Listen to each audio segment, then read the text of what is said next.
Since the dawn of time, mankind has sought connection with the divine, a pure search for meaning, for hope, for answers. But where faith blossoms, corruption lurks. Where the soul cries out, predators listen, not to heal, but to profit. This is not a story about true faith.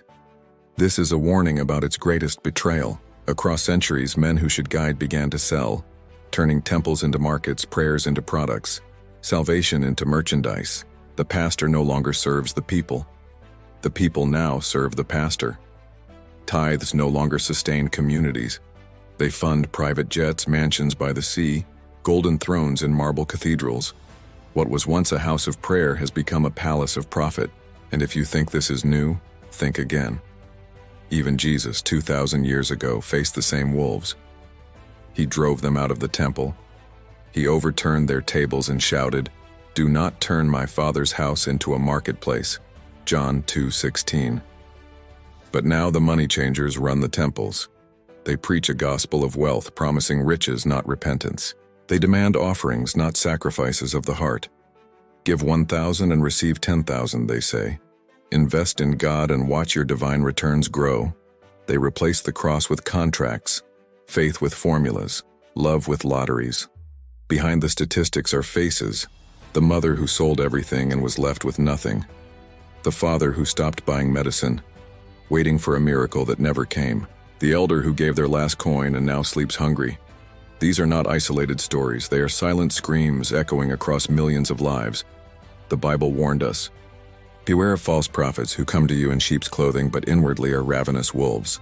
Matthew 7:15. Paul warned Timothy about those who see godliness as a means to gain. 1 Timothy 6:5. James warned about favoring the rich. James 2:2-4.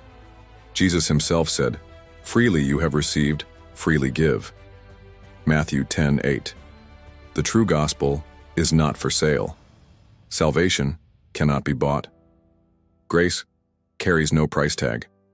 On the day of judgment, titles will mean nothing. Mansions will crumble, crowns will melt, masks will fall, and those who exploited the name of God will face the God they pretended to serve.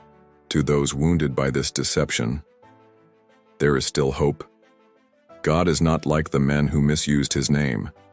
He does not sell his love. He does not auction his grace.